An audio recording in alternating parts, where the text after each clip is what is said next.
Ekitabo ky'okutandika eshura 12 okwetwa kwa Aburahamu.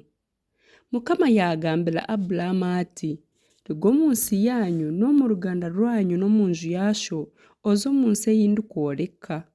Ndyakuhindura ihanga rihango kandi ndyakuha omugisha, ndangaanise izina ryawe niwe oryahiisa abandi omugisha.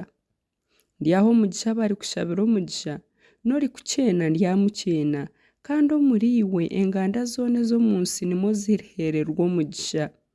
Atyo Aburahamu yagyenda nk'oku Mukama yamugambiire, na Loti yagyenda nawe, kandi Aburahamu akaba ahikize emyaka 75 obu yaruga Harani. Aburahamu yagyenda na Sarayi omukazi we, na Loti omwana w'omurumuna, n'ebabaire batungire byona, n'abantu ababaire batungiire Harani barugayo kuza omu nsi ya Kanani. Kubahikire omu nsi ya Kanani, Aburahamu yaraba omu nsi egyo, yahika omwanya ogurikwetwa Shekemu aha mwera gwa More. Omu bunaku obw'Abakanani bakaba bari omuri egyo nsi. Mukama yayeyoreka Aburahamu yamugira ati, ensi egi ndyagiha oruzaaro rwawe. Aho yayombekeraho Mukama owamweyorekire eitambiro. Yarugayo yaza omu kibungo aha rubaju rw'oburugwa-izooba bwa Beseri, yateerayo ihema rye. Beseri emuri oburengerwa-izooba na Ayi oburugwa-izooba. Okwo nayo yayombekerayo Mukama eitambiro, yatakira izina rye. Aburahamu yagumizamu naatoora omu nsi ya Negebu. Aburahamu kuza Misiri. Bwanyuma habaho enjara omuri egyo nsi. Aburahamu yashoma Misiri kushuhuukirayo, ahakuba enjara ekaba eri nyingi omu nsi egyo.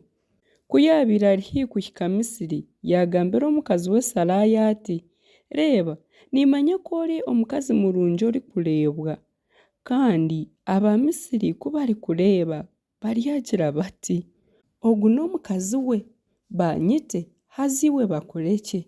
Mbwenu ninkweshengyereza, ogume ogire oti, nimunyanyazi, mbone kutunga omugisha aha bwawe, ndeke kufa nkaba niwe naazira. Aburahamu ku yahikire Misiri, Abamisiri bareeba omukazi ari murungi munonga. Abanyiginya ba Faraho bamureeba, bamusiimira Faraho, bwanyuma bamutwara omu nju ya Faraho. Faraho yatwaza gye Aburahamu aha bwa Sarayi, kandi Aburahamu akaba aine entaama, n'ente, n'enimi z'endogoya, n'abahuku n'abazaana, ebiguma z'endogoya n'engamira. Mukama yareetera Faraho n'eka ye ebibonaboneso bingi aha bwa Sarayi muka Aburahamu.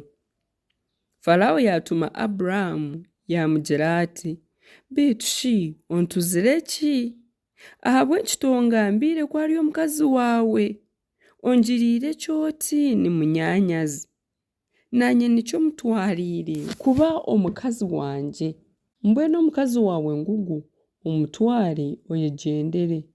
Faraho niko kuragiira abashaija be oku baramutwaze. Batyo bakamushendekyereza n'omukazi we n'ebi yabiire aine byona.